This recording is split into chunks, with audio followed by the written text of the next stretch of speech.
Next chapter stock exchange, सुना तो होगा इस चैप्टर के बारे में। जब जब आपको अपनी शेयर, अपनी जो सिक्योरिटीज है, फिनेंशियल सिक्योरिटीज है, अगर आप अपनी फिनेंशियल सिक्योरिटी जनरल पब्लिक को इश्यू करना चाहते हैं तो आपकी कंपनी को किसी ना किसी एक स्टॉक एक्सचेंज में क्या करवाना पड़ेगा, लिस्ट करवाना। अब वो कोई भी स्टॉक एक्सचेंज हो सकता है, Bombay national, Kolkata stock exchange, Madras stock exchange, कुछ भी हो सकता है। बिना लिस्टिंग के आप कोई भी शेयर या किसी भी तरीके की फाइनेंशियल सिक्योरिटीज की ट्रेडिंग नहीं कर सकते। क्लियर है? आगे देखते हैं। Now, what is the meaning and functions of stock exchange? My dear, try to understand what is given in the questions. Meaning and functions of stock in the stock exchange is the highly organized market for the purchase and sale of listed securities. एक word दिया यहाँ पर, listed। किसी भी तरीके की unlisted securities को यहाँ पर ट्रेड नहीं किया जाएगा। जब भी मैं बोलूंगा कि नहीं हमारे कंपनी के अंदर कितने भी किसी भी तरीके के शेयर्स और किसी भी तरीके के डिबेंचर्स की ट्रेडिंग करनी है, तो सबसे पहले उस कंपनी का स्टॉक एक्सचेंज में लिस्टेड होना ज़रूरी है। अगर कंपनी स्टॉक एक्सचेंज में लिस्टेड है, इसका मतलब वो शेयर्स और जो भी सिक्योरिटीज है वो भी क्या होगा, स्टॉक एक्सचेंज में लिस्टेड माना जाएगा। It is an association, organization or a body of individual, whether incorporate or not, established for the purpose of assisting, regulating and controlling the business in buying, selling and dealing in the securities. Stock exchange एक organisation की तरह काम करता है, एक institution की तरह काम करता है जो बाकी के बिजनेस एक्टिविटीज के ऊपर कंट्रोल रखता है कि कोई ना कोई किसी ना किसी तरीके की बाइंग, सेलिंग या डीलिंग कर रहा हो तो उसमें किसी भी तरीके का मैनिपुलेशन नहीं होना चाहिए। मैनिपुलेशन समझता है ना बेटा? खेर बदल, फेर बदल, धोखाधड़ी नहीं होनी चाहिए। यानी जो भी बाइंग और सेलिंग होगी वो प्रॉपर तरीके से बिजनेस के पॉइंट ऑफ व्यू से होनी चाहिए और एज पर मार्केट स्टैंडर्ड होनी चाहिए। क्लियर है? It constitute of the primary and secondary market. इसके अंदर प्राइमरी मार्केट भी आ जाता है और सेकेंडरी। सब प्राइमरी मार्केट मतलब क्या? अगर आप शेयर्स को पहली बार ट्रेड कर रहे हो तो प्राइमरी, एंड उसके बाद जब भी ट्रेड करोगे क्या माना जाएगा, सेकेंडरी मार्केट माना जाएगा।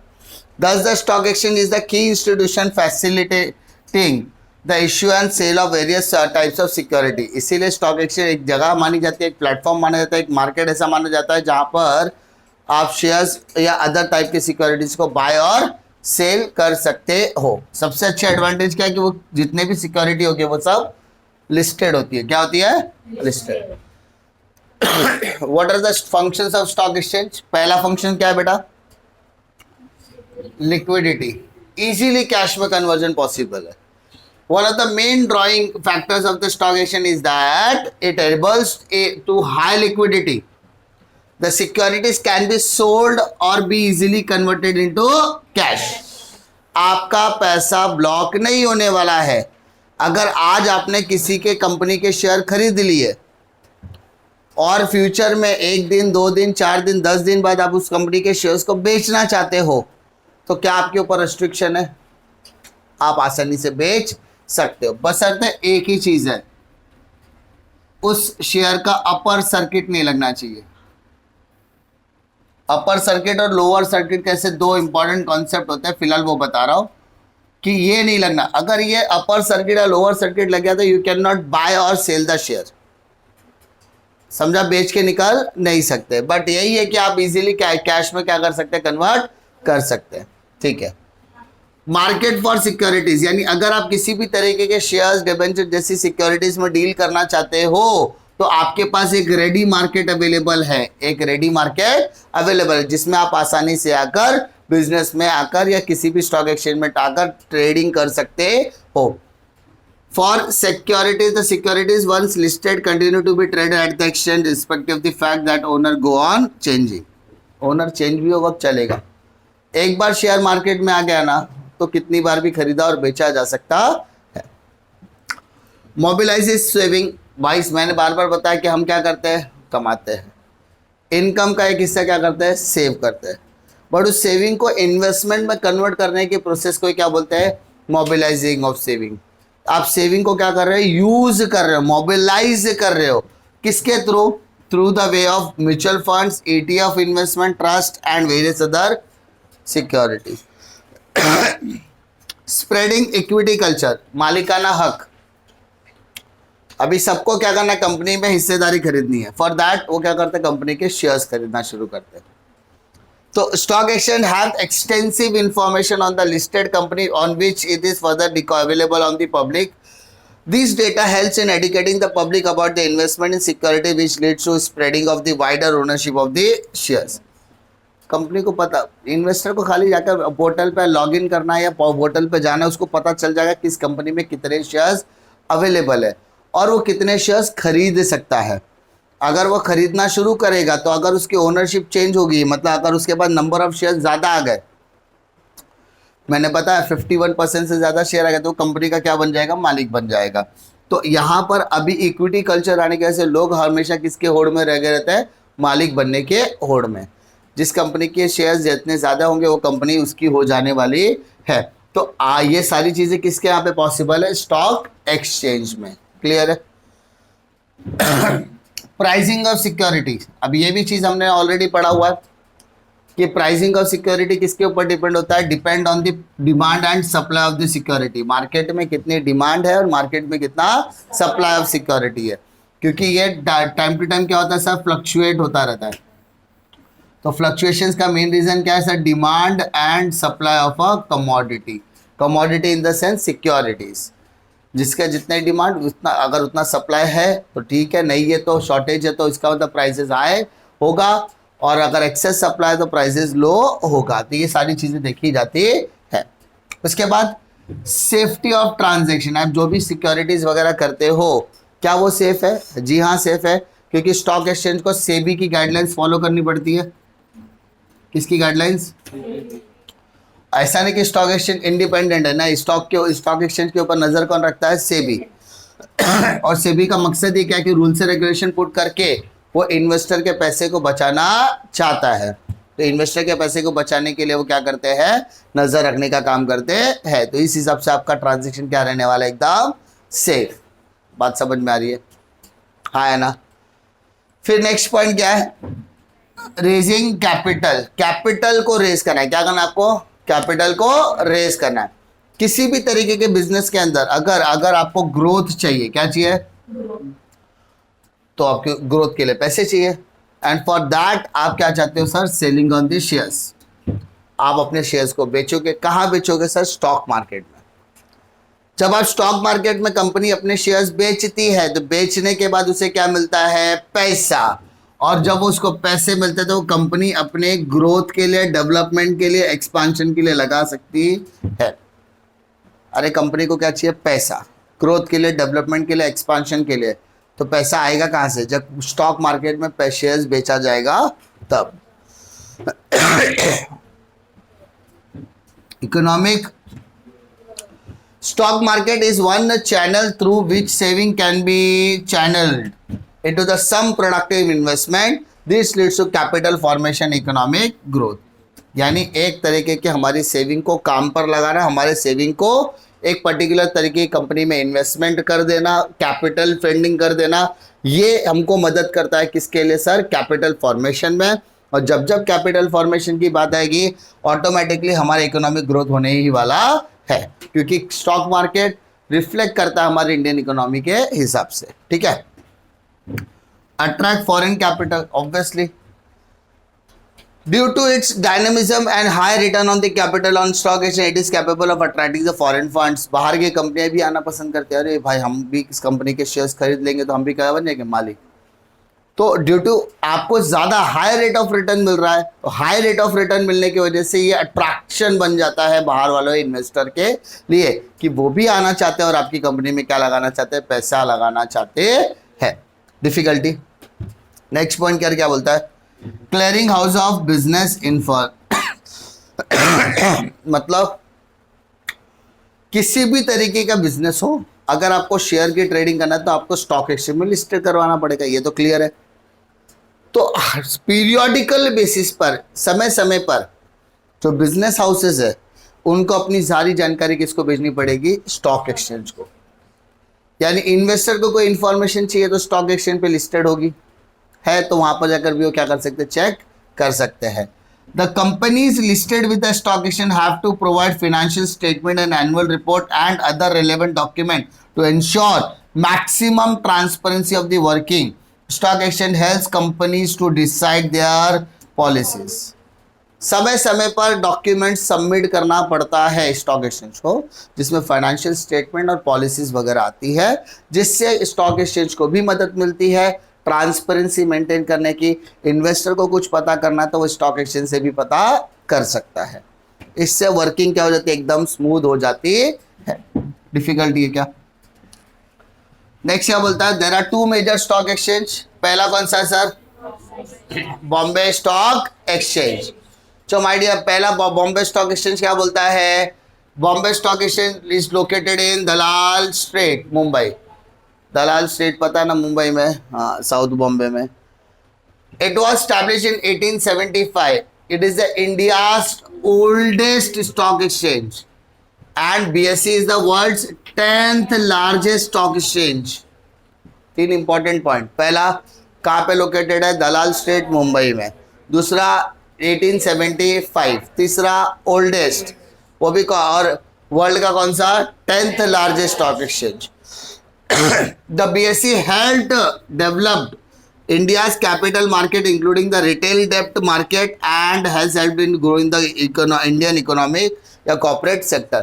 यानी इंडिया के कॉरपोरेट सेक्टर, इंडिया के बिजनेसमैन को, इंडियन कंपनीज को ग्रो करने के लिए सबसे ज्यादा अगर किसी ने मदद की होगी तो वो किसने की होगी? Bombay stock exchange. इसी के साथ साथ रिटेल में जितने भी डेप्ट वाले फैक्टर्स थे उसको भी ग्रो करने का काम किसने किया? BSE ने किया। यानी BSE is playing the vital role. Vital मतलब important role for capital formation as well as growth of the Indian corporate sector. दोनों के लिए बहुत इंपॉर्टेंट काम कर रही है। बॉम्बे का, बॉम्बे और नेशनल, अभी सेकेंड वाला क्या होता है? National stock exchange. National stock exchange one of the leading stock exchange of India located in Mumbai. NSE कहाँ पर है? मुंबई में, BKC में। NSE was established in 1992 as the first demutualized electronic exchange in the country। ये सबसे पुरानी है। कौन सी ईयर में? 1875। और उसके 123 साल बाद, तकरीबन 127 साल बाद 1992 के अंदर NSE आया। लेकिन ये आया तो कैसा आया? ओल्ड मेथड से नहीं आया। वो कौन से मेथड से आया? डीमटेरियलाइज, यानी इलेक्ट्रॉनिक फॉर्म को लेकर आया। It was the first exchange in the country to provide a modern, fully automated, screen-based electronic trading system which offered easy trading facility to the investor। उन्होंने क्या बोला? हम ट्रेडिंग लेकर आएंगे, हम शेयरिंग की ट्रेडिंग वगैरह आप कर सकते हो, लेकिन इलेक्ट्रॉनिक तरीके से, जैसा अभी रिसेंट टाइम में चल रहा है, इलेक्ट्रॉनिक तरीके से आप ट्रेडिंग कर सकते हो। तो ये लाने का पूरा श्रेय किसके पास जाता है? नेशनल स्टॉक एक्सचेंज के पास जाता है। क्लियर है क्या? नाउ सारे स्टॉक एक्सचेंज पे नजर रखने का काम कौन करता है? सारे कंपनी के फंडिंग के ऊपर नजर रखने का काम कौन करता है? सेबी। सारे कंपनीज के अंदर जितने भी फाइनेंशियल ट्रांजैक्शंस होते हैं उसके ऊपर नजर रखने का काम भी कौन करता है? सेबी का मतलब होता है security and exchange board of India. It is a regulator of securities and commodity market and its headquarter in India, sorry Mumbai, Mumbai Maharashtra, India. ठीक है। उसके बाद पहला फंक्शन क्या करता है? इन्वेस्टर का पैसा डूबना नहीं चाहिए। इंटरेस्ट ऑफ द इन्वेस्टर मतलब इन्वेस्टर का पैसा डूबना नहीं चाहिए। मैंने किसी कंपनी में शेयर खरीदा तो मेरा पैसा मेरा उधर लगा दिया, अब मेरा पैसा डूबना नहीं चाहिए, इसकी खातिरी कौन करेगा? सेबी। इन्वेस्टर का पैसा नहीं डूबे, उसके लिए जो भी करना पड़े, साम दाम दंड भेद। दूसरा, to promote the development and security, security market के डेवलपमेंट के लिए जो भी करना पड़े वो सब काम कौन करेगा? सेबी करेगा। ठीक है। To regulate the security market, shares, debenture, bond जैसी सिक्योरिटी मार्केट को रेगुलेट करने का काम, रूल्स एंड रेगुलेशन में रखने का काम कौन करेगा? SEBI. Registering and regulating the working of intermediaries associated with the security market. Security market के अंदर कुछ इंटरमीडियरीज होते हैं। इंटरमीडियरीज में कौन कौन आता है? ब्रोकर, एजेंट, अंडर राइटर्स आते हैं।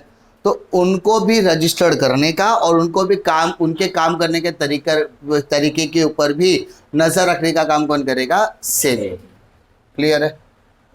Prohibiting fraudulent and unfair trade practice in the securities market.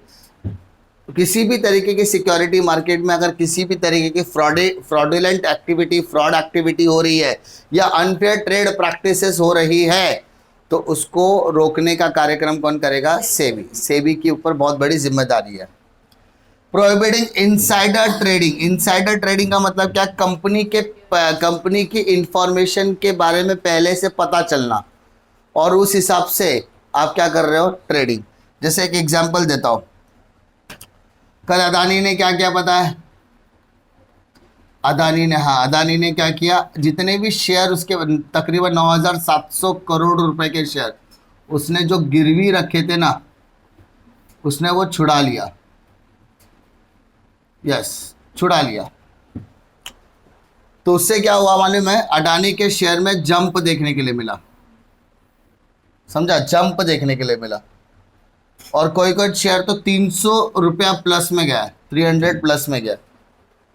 अब ये चीजें रताबड़ तो हुई होगी क्या? नहीं, पहले से प्लान होगी। मान लो अडानी का कोई एम्प्लॉय बोर्ड ऑफ डायरेक्टर है, उसको पता है कल हम लोग पैसा रीपे करें तो अडानी के शेयर में उछाल आ सकता है। उसने क्या किया? खुद नहीं किया, अपनी बहू को, अपने बेटे को, अपनी बीवी को, अपने चाचा, काका, नाना, दादी, दादी, ये सब किसी को भी फ़ोन करके बोल दिया कि अडानी के शेयर उठा ले, जितना हो सकता है उतना उठा ले, कल शेयर बढ़ने वाला है क्योंकि आज मेरे पास पॉजिटिव न्यूज़ है।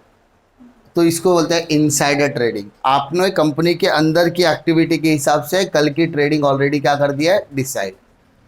To conduct inquiries and audit of the stock exchange, यानी स्टॉक एक्सचेंज में किसी भी तरीके के बारे में अगर आपको ऑडिट करनी, इंक्वायरी करनी तो वो रखने का कार्यक्रम भी कौन करेगा? SEBI. Registration of mutual funds, mutual funds का रजिस्ट्रेशन भी कौन करेगा? SEBI. Performing the power as per the securities contract regulation act 1956। SEBI के पास जो जो कायदे कानून, जो भी रूल्स एंड रेगुलेशन होंगे या जो भी उसके पास पावर्स हो, सारे पावर्स को क्या कर सकता है? परफॉर्म कर सकता है। And last but not the least, regulation of takeover bids of the company. एक कंपनी दूसरे कंपनी को क्या करती है तो उसके ऊपर नजर रखने का काम भी कौन करेगा? सेबी। ताकि अननेसेसरी अनवांटेड बिड्स नहीं होनी चाहिए, जानबूझ के मैनिपुलेटिव बिड्स होनी नहीं चाहिए। जेन्युइन लोग ही सपोर्ट करें, वो सारी चीजें देखने का काम कौन करता है? सेबी करता है। इस चैप्टर के अंदर आपको दो इंपॉर्टेंट क्वेश्चन है, that is functions of SEBI and stock exchange. ये दोनों में से एक क्वेश्चन एग्जाम में पूछता ही है। आप प्रीवियस ईयर का पेपर उठा के देखोगे तो you will going to understand कि हाँ सर ऐसा होता ही है। ठीक है, पक्का, श्योर, कॉन्फिडेंस। चलो करके ले लो ये चैप्टर।